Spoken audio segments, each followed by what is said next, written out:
दोस्तों, क्रिश्चियनिटी और इस्लाम दोनों ही दुनिया के सबसे ज़्यादा फॉलो किए जाने वाले मशहूर धर्म है और इन दोनों में से क्रिश्चियनिटी पहले स्थान पर है और फिर इस्लाम सबसे ज़्यादा फॉलो किया जाता है इन दोनों धर्मों को। साथ में ये दोनों धर्म ही बहुत ही ज़्यादा तेज़ी से बढ़ भी रहा है इस समय। आज हम इस वीडियो में विस्तारपूर्वक जानने की कोशिश करेंगे कि इन दोनों मजहबों में धर्मों में अंतर क्या है और फ़र्क क्या है। अगर आप क्रिश्चियन हैं या मुस्लिम हैं तो ये वीडियो से आपको बहुत ही जानकारी मिलने वाला है, और अगर आप दोनों ही मजहब धर्म से नहीं हैं तो भी आप कुछ जानकारी जानने के लिए वीडियो देख और सुन सकते हैं। दोस्तों, सबसे पहले हम इन दोनों मजहब के पवित्र ग्रंथ होली बाइबल और कुरान पाक से शुरू करते हैं। कुरान, जिसे मुस्लिम ये मानते हैं कि ये अल्लाह की आखिरी किताब है पूरी इंसान जाति के लिए, एक अल्लाह का आखिरी पैगाम है जो आप अपने पैगंबर नबी मोहम्मद के ज़रिए अल्लाह ने इंसान को दिया है। दोस्तों, कुरान 610 AD में रमज़ान के महीने में मोहम्मद ने अल्लाह से प्रकाशन पाकर लिखना शुरू किया था, या ये कहे कि अल्लाह ने रमज़ान के महीने में अपने फरिश्ते जिब्राइल के ज़रिए मोहम्मद को देना शुरू किया था। दोस्तों, नबी मोहम्मद पढ़े लिखे नहीं थे, इस कारण उन्हें जो प्रकाशन अल्लाह के तरफ से मिलता था वो नहीं उनके स्कॉलर्स लिखते थे, और डिसाइड भी वही लोग करते थे कि कौन से बाब को या कहानी को, कौन से प्रकाशन को कुरान में शामिल करना है या नहीं। यानी नबी मोहम्मद को जो प्रकाशन अल्लाह बताते थे वही प्रकाशन मोहम्मद के स्कॉलर्स को बताते थे, फिर स्कॉलर्स लिखते थे। फिर उन स्कॉलर्स ने पत्थर, लकड़ी, चमड़ा, पत्ता में वही सभी प्रकाशन को लिखना शुरू कर दिया था जो मोहम्मद बताते थे। फिर मोहम्मद के मरने के बाद उनके स्थान पर अबू बकर उत्तराधिकारी बने। फिर अबू बकर ने अपने कार्यकाल में ये जितना भी प्रकाशन लिखा था नए नबियों के द्वारा अलग अलग चीज़ों में, इन्हें एक जगह करने तथा इससे एक किताब बनाने का मन बनाया। लेकिन पहले अबू बकर ने कहा था कि हम ऐसा नहीं कर सकते क्योंकि नबियों ने ऐसा नहीं कहा है, इसलिए हमारे लिए जो नहीं कहा गया उसे करना सही नहीं है। लेकिन कुछ लोगों ने बहुत रिक्वेस्ट किया और अबू बकर को राज़ी किया। फिर अबू बकर ने आदेश दिया कि जहाँ कहीं भी ये प्रकाशन लिखा गया है सभी को इकट्ठा किया जाए और एक किताब बनाया जाए, और ये सब करने का जिम्मेदारी जायद बिन थबित को मिला। फिर जायद बिन थबित सभी प्रकाशन जो अलग अलग स्थानों से इकट्ठा करते हैं, और वो उन लोगों को भी सामने बिठाते हैं जिन्हें ये याद था और लिखना शुरू करते हैं। यहाँ पर एक और बात है जो मैं आपको बताना चाहती हूँ कि ऐसा कहना है कि मोहम्मद नबी की बीबी जिसका नाम आयशा था, उसके पास भी कुछ आयतें थी जो पाम लीफ के ऊपर लिखा हुआ था, उन्हें बकरी ने खा लिया है। ऐसा आयशा जायद बिन थबित को बताती है और जायद बिन थबित इस बात को मान लेते हैं। फिर एक किताब बनी कुरान। इसके कुछ समय बाद या कहे सालों के बाद एक खालिद उस्मान आते हैं, और जब वो एक बार युद्ध के लिए जा रहे होते हैं तो रास्ते में उन्हें ईरान और उसके आसपास के जगहों का जो मुसलमान थे वो कुरान पढ़ने इकट्ठे होते हुए देखते हैं। तो खालिद उस्मान देखता है कि इन लोगों को कुरान पढ़ने का तरीका शब्द एक दूसरे के साथ मैच नहीं हो रहा है, तो उस्मान सोचता है ऐसे तो बड़ी गड़बड़ी हो जाएगी। फिर उस्मान ने 12 पढ़े लिखे बड़े लोगों को इकट्ठा किया और मोहम्मद के मरने के तकरीबन 20 साल बाद फिर से कुरान लिखा जाता है। यहाँ पर एक बात बता दूँ कि शिया मुसलमानों का ये मानना है कि उस्मान अली ने कुरान के साथ छेड़छाड़ किया है। यहाँ पर कुछ बात विवाद भी है मुसलमान लोगों का आपस में, पर हम इसमें नहीं जाएंगे। ये आप ऑनलाइन में देख और पता कर सकते हैं अगर आप और डिटेल्स में जानना चाहे तो। दोस्तों, जैसे हमारे यहाँ पर अलग अलग जनजाति के लोग हैं, वैसे उस समय वहाँ पर भी था, जिसके कारण थोड़ा भाषा में भी फ़र्क था और इसीलिए कुरान को ज़्यादा भाषा में ट्रांसलेट नहीं किया गया, क्योंकि मुसलमानों का मानना है कि अगर ज़्यादा भाषा में हम कुरान को ट्रांसलेट करेंगे तो कुरान ख़राब हो सकता है। इसीलिए कुछ गिने चुने भाषा में, जैसे हिंदी, इंग्लिश में आपको कुरान मिल जाएगा, लेकिन फिर भी ऐसा माना जाता है कि ओरिजिनल कुरान जो है वो अरबिक में ही पढ़ा और सुना जाना चाहिए। दोस्तों, ये है संक्षिप्त में कुरान के बारे में जानकारी। अब हम जानने की कोशिश करेंगे कि बाइबल के बारे में। दोस्तों, बाइबल तकरीबन 40 लोगों द्वारा लिखा गया और 3 महाद्वीपों के ऊपर लिखा गया है और 3 भाषाओं में ये बाइबल लिखा गया था, यानी इब्रानी, अरबिक और यूनानी में। 1500 सालों में बाइबल को लिखा गया था, मतलब बाइबल को लिखने में पूरे 1500 साल लगे थे। दोस्तों, ईसाइयों का ये मानना है कि बाइबल राजाओं, चरवाहों, नबियों के द्वारा, इंसानों के द्वारा, किसानों के द्वारा और राजाओं के नीचे काम करने वालों के द्वारा, रसूलों के द्वारा, प्रेरितों के द्वारा लिखा गया है। लेकिन इन सारे लोगों को लिखने के लिए पवित्र आत्मा ने प्रेरित किया था। आत्मा के प्रेरणा द्वारा ही बाइबल को लिखा गया। और अब हुआ ये कि जब ओरिजिनल पत्र लिखा गया था लूका, मत्ती, मरकुस, पौलुस के द्वारा, तो ये पत्र अलग अलग कलीसियाओं में भेजा जा रहा था उस समय, और जिसके पास ये पत्र जाता वो इस पत्र को कॉपी करके और भी अन्य कलीसियाओं में सेवकाइयों में भेजते थे। इन पत्रों का ओरिजिनल कॉपी आज भी मौजूद है। अब और भी डिटेल में जाए कि बाइबल कैसे, कब, किस ने लिखा और बना, तो 1500 साल का डिटेल्स जानना होगा और ये वीडियो भी लंबा हो जाएगा। अगर आप इसे जानना चाहते हैं तो कमेंट्स में मैसेज कीजिएगा, मैं अलग से एक वीडियो बनाऊंगी बाइबल के बारे में।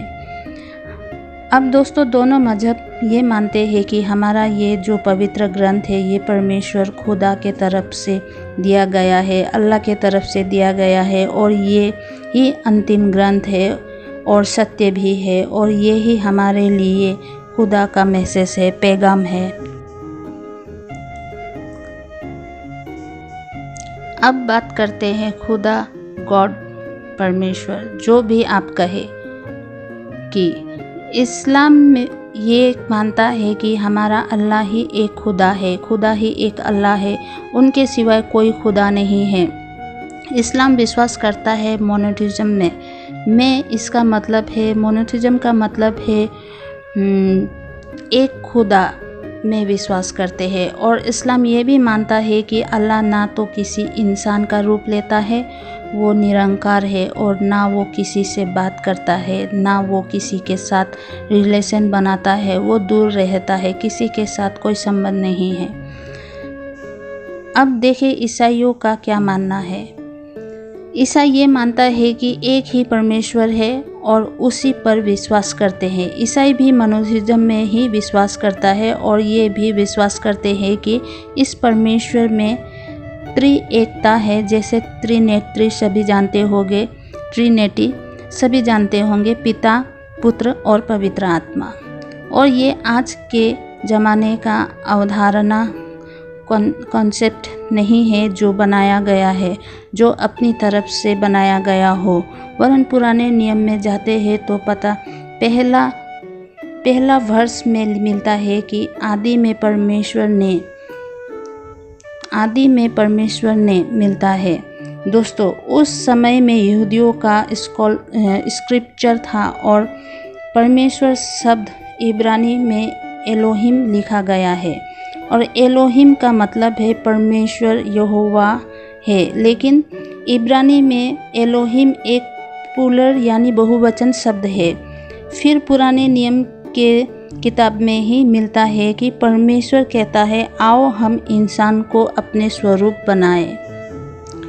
यहाँ पर भी हमें बहुवचन शब्द ही मिलता है। बहुवचन यानी एक से ज़्यादा, 2 भी हो सकता है, 3 भी या इससे भी ज़्यादा। जब भी हम पुराने नियम में आगे पढ़ते जाते हैं तो दानियल अध्याय 7 में मिलता है कि दानियल एक दर्शन देखता है और कहता है कि मैं किसी को देखता हूँ कि इंसान का पुत्र जैसा है, जिसके पास महिमा है, आदर है और जिसकी दूतगण आराधना कर रहे हैं। दोस्तों, यहाँ पर दानियल प्रभु यीशु को देख रहा होता है, पर ये बात पुराने नियम की है। दोस्तों, ये मोनोथिज्म है और त्रिएकता में जो विश्वास है, ये आज का नया आइडिया नहीं है, बल्कि पुराने नियम में भी हमें देखने को मिलता है। तो बात ये है कि मुस्लिम भी कहता है कि हम एक ही खुदा को मानते हैं और ईसाई भी कहता है कि हम एक ही खुदा को मानते हैं। अब हम देखते हैं कि प्रभु यीशु के ऊपर विश्वास के बारे में। अब ये बहुत ही अद्भुत बात है कि ईसाई और मुस्लिम दोनों यीशु के ऊपर विश्वास का दावा करते हैं। मुस्लिम मानते हैं कि यीशु एक नबी थे जो एक कुंवारी से पैदा हुए थे। वो खुदा का शब्द है और प्रभु यीशु ने बहुत सारे चमत्कार किया था। और प्रभु यीशु आज भी जिंदा है और ये जिंदा उठा लिया गया था और यीशु दोबारा इस दुनिया में आएंगे। अब एक ऐसी बात में फ़र्क आ जाता है कि मुस्लिम मानते हैं कि प्रभु यीशु दुनिया के ऊपर इसलिए आएंगे ताकि वो लोगों को एक अंतिम संदेश देंगे और कहेंगे कि सारे ईसाई लोग इस्लाम को कबूल करो। और फ़र्क इसमें भी आता है कि मुस्लिम नहीं मानते कि प्रभु यीशु मसीह खुदा है। उनका कहना है यीशु मसीह दूसरे नबी है और ये नहीं मानते हैं कि यीशु मसीह को क्रूस पर चढ़ाया गया था, तो उनके मुर्दों में से जिंदा होने की बात को कैसे मानेंगे। अब देखिए ईसाई क्या मानते हैं। ईसाई ये मानते हैं कि मसीह खुद खुदा है और मनुष्य का जन्म लेकर इस दुनिया के लोगों को पाप से मुक्त करने के लिए आए और अपना बलिदान दिया। साथ में उन्होंने जितने भी चिन्ह चमत्कार के सब पर विश्वास करते हैं और मानते हैं। अब यूहन्ना और पहला कुलुस्सियों और पहला यूहन्ना पढ़ेंगे तो मिलेगा कि इन तीनों किताब का तीनों अध्याय में मसीह के खुदा होने के बारे में बताया गया है। अब मुस्लिम कहते हैं कि यीशु मरे नहीं थे, तो मैं आपसे बताती हूँ कि मसीह यीशु का आने का मकसद ही अपने जान को लोगों के लिए कुर्बान करना था। और इस बात की प्रभु यीशु ने कई बार वचन में स्पष्ट रूप से भी कहा है। जैसे कि आप पढ़ सकते हैं मरकुस अध्याय 10 का 15 पद में। दोस्तों, इतिहास और नॉन क्रिश्चियन विद्वान भी इस बात को मानते हैं कि मसीह यीशु एक वास्तव में एक इंसान थे जिसे क्रूस पर चढ़ाया गया और वो मर के फिर जिंदा हुए। अब मुस्लिम्स मानते हैं कि यीशु दोबारा आएंगे और अपना आखिरी पैगाम देंगे, जिसमें सभी ईसाइयों को इस्लाम कबूल करने का फरमान देंगे। और ईसाई मानते हैं कि यीशु दोबारा आएंगे और हिंदू मुस्लिम क्रिश्चियन बनाने नहीं बल्कि न्याय करने आएंगे और आखिरी में दुनिया पर कयामत लाने के लिए आएंगे। अब बात है उद्धार को लेकर। मुस्लिम का मानना है कि 5 खंबे यानी पिलर्स है हमारे विश्वास के, ईमान के, जिसे फॉलो करना बहुत ही ज़रूरी है अगर हम जन्नत में जाना चाहते हैं। तो वो 5 पिलर्स है: दुआ, नमाज, हज और गरीबों को गरीबों को मदद करना, रोज़ा रखना। ये है उनका 5 पिलर्स। ये सब अच्छे कर्म करके जन्नत जा सकते हैं, यानी उद्धार मिल सकता है, ऐसा मुस्लिमों का मानना है। तो ये है मुस्लिम के 5 खंबे जिसे करने के लिए मेहनत करना होगा, अच्छा काम करना होगा, जिससे हमें उद्धार मिलेगा, जन्नत नसीब होगा। अब ईसाई क्या मानते हैं? ईसाई मानते हैं कि हम सब गुनहगार हैं और इस लायक नहीं है संसार में कि अच्छे काम करके अपने गुनाहों का बोझ कम कर सके या ख़त्म कर सके और 100% उस लायक बन जाए जैसे परमेश्वर हमसे चाहता है। ईसाई ये मानते हैं कि एक गुनाह के कारण आदम की वाटिका में नहीं जा सका, तो हम कैसे एक गुनाह के कारण परमेश्वर की उपस्थिति में जा सकते हैं। अगर हम 100 अच्छे कर्म करें और एक अच्छा काम करें, 100 अच्छे कर्मों करें और एक बुरा काम करें, तो हम स्वर्ग जाने के लायक नहीं हैं। इसलिए ईसाई मानते हैं कि ये जो उद्धार है ये हमें हमारे अच्छे कामों से नहीं हो सकता है, हमारे अच्छे कामों से नहीं हो सकता है, हमें नहीं मिल सकता है, क्योंकि हमारे अच्छे काम कभी इतना ऊंचा नहीं हो सकता। इसलिए ईसाई मानते हैं कि ये जो उद्धार है ये हमें हमारे अच्छे कामों से नहीं मिल सकता, क्योंकि हमारे अच्छे काम कभी इतना ऊंचा नहीं हो सकता है कि परमेश्वर के बराबरी को और उनके जस्टिफिकेशन को मैच कर सके। इसीलिए ईसाई मानते हैं कि हम यीशु मसीह के ऊपर विश्वास करेंगे, क्योंकि हम परमेश्वर से दोबारा मेल नहीं कर सकते हैं अपने आप कोशिश करके। इसलिए प्रभु यीशु बीच में आए और उन्होंने हमारे जितने गुनाह थे अपने ऊपर लिया और हमें हमारे गुनाहों से छुड़ा कर हमें इस योग्य बना दिया कि हम स्वर्ग में परमपिता परमेश्वर से दोबारा मिल सके। और इस्लाम में ये सिखाया जाता है कि तुम्हें खुद मेहनत करके ऊपर जाना होगा, यानी हमें जन्नत जाना होगा। लेकिन ईसाई मानते हैं कि खुदा खुद नीचे आया है ताकि वो हम जैसे बनकर हमें दोबारा पिता से मिला सके, पिता के पास ले जा सके। बात ये है, हम मानते हैं कि हम अपने गुनाहों को तौबा करके यीशु में विश्वास करके पश्चाताप करके ही प्रभु यीशु के साथ स्वर्ग जा सकते हैं, पिता के पास। तो दोस्तों, अभी आपने सुना होगा कि कुरान और बाइबल के बारे में कि कुरान क्या कहता है, कुरान कैसे लिखा, किसने लिखा, और बाइबल कैसे लिखा, किसने लिखा, कब लिखा। सब मैंने आप लोगों को बहुत ही छोटे शब्दों में और कम शब्दों में बताने की कोशिश की है।